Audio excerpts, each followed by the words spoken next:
In this video, I'll be showing you 5 things. 1. The types of student visas available. 2. How to apply for the visas and the documents that you need.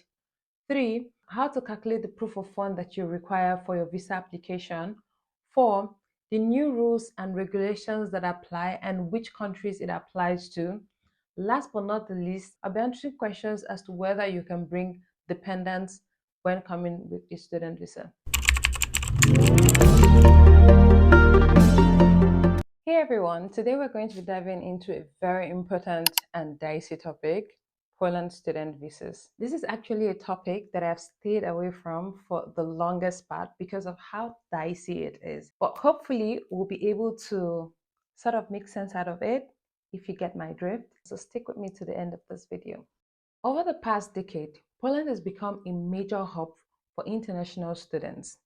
Between 2010 and 2022, student visas surged, with over 300,000 student visas granted in the last decade alone. But in the last few years, the numbers have sharply declined. Poland's popularity to international students is of course no surprise due to a variety of factors, some of which include high quality education with affordable tuition fees in comparison to other European countries, low cost of living, job opportunities for young professionals, safer environments, postgraduate work visas upon graduating from a Polish universities, the list goes on and on. However, there's also been reported decline in the number of visas issued in the last few years, resulting from abuse of the system and visa issuing discrepancies. As of 2022, 26,500 visas were issued with a rejection rate of 18%. As of 2024, only 8,200 visas were issued with a rejection rate of 38%. So what went wrong, you may ask? There's been reports of students dropping out of school prior to finishing their programs and moving to other countries. Another report was the visa scams and finally irregularities in the visa processing. These and more have led to stricter rules in the visa processing, which I'll be sharing later on in this video. The new stricter rules not only impact students who are seeking genuine education in Poland, but also tend to have impact on Polish universities that rely a lot on tuition fees from international students. If you're new on here, my name is Geeky Stella and I love to talk about everything from studies and productivity to lifestyle and travel. If that sounds like your vibe, then click on the subscribe button and join the family. Let's get into the video of the day. There are two types of visas issued to students in Poland. The first is the Schengen Type C visa, which is usually a visa issued for students who are looking to take short courses or language programs and usually allows you to stay within the territory of Poland for up to 90 days. The second type of visa is the national visa, otherwise known as Type D. This is the most common type of visas for international students. This visa allows you to stay within the territory of Poland for more than 90 days and is also extendable if your study requires it. Usually students who are looking to take courses like bachelor's program, master's program, or even PhD programs are issued this type of visas, and they usually are issued for multiple entries. Now let's go over the application process because applying for a Polish student visa requires a couple of steps. Before you start the process of applying for a visa, you need to have obtained an unconditional offer from a Polish university. I've made a video about how to apply to schools in Poland. I will link it somewhere in this video. The first thing you need to do is to complete an online application. Head over to the Polish consulate website and fill out the online visa application form.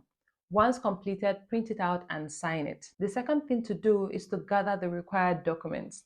Some of the required documents include a letter of acceptance from a university here in Poland, proof of English proficiency. This can actually be replaced by a letter from your university that confirms that you've taken all your education with English as a medium of instruction. Proof of accommodation either from the university or a hotel reservation. Proof of financial means, which can be anywhere from 6,000 to 7,000 euros. A scholarship or a financial sponsor.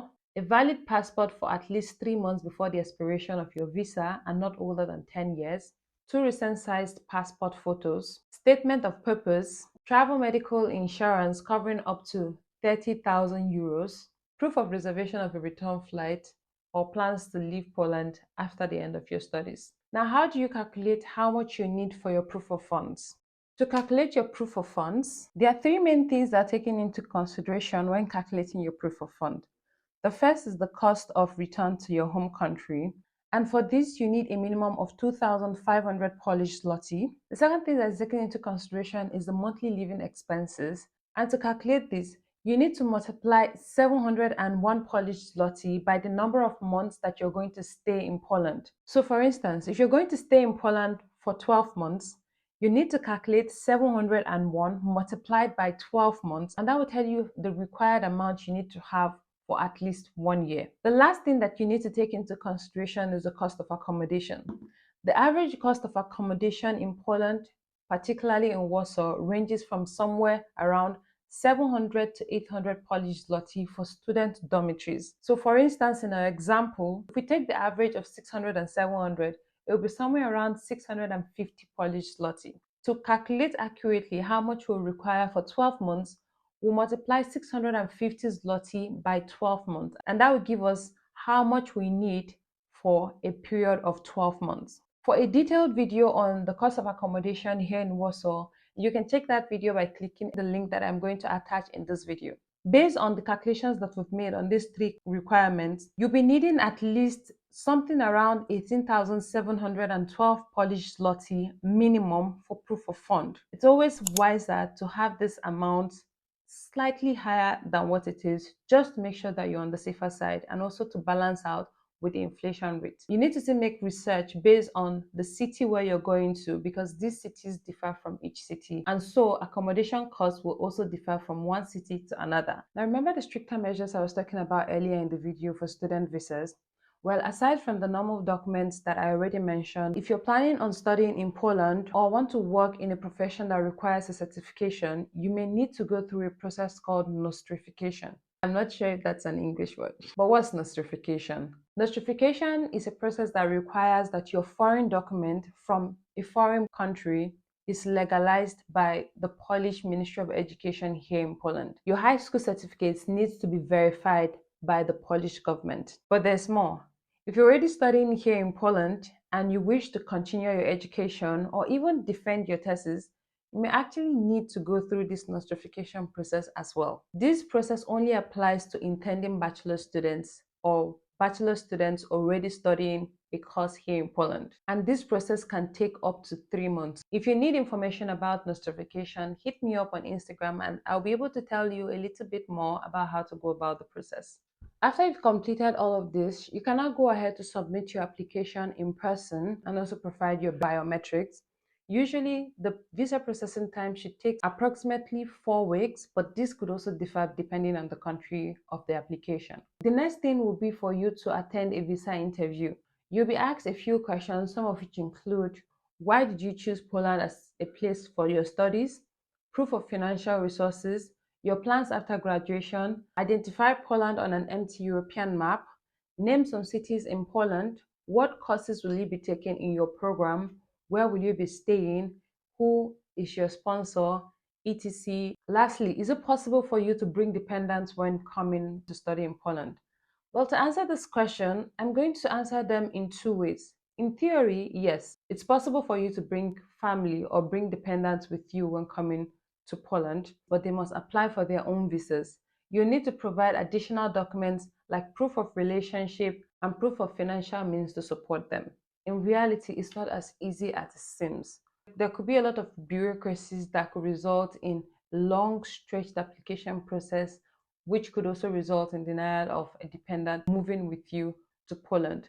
So, well, it depends on a case by case scenario. In my own experience, I've heard people say that it's really difficult for them to bring them. It does not eliminate the fact that there are people who have actually succeeded in bringing their dependents with them. So, is it possible? Yes. Is it easy to get? No. That's the best way I can answer this question. That's all I have for you for today. If there is any questions that you have regarding the visa processing or the visa application process, please feel free to put them in the comment section. In the next video, I'll be showing you what to do in the instance your visa is denied, how to appeal it, and some of the reasons why you could actually have a visa denial and how to avoid them. So do look out for that video and make sure to stick around. That's all for this video. Thank you so much for watching. If you gained value from this video, please do subscribe to the channel, leave me a like, and also comment in the comment section what your visa processing was like. Was it smooth? Did you have any hiccups? Let me know in the comment section. I'll leave you as always. Remember where you're coming from, remember where you are, and remember where you're going. Until the next episode, it's all shades of love.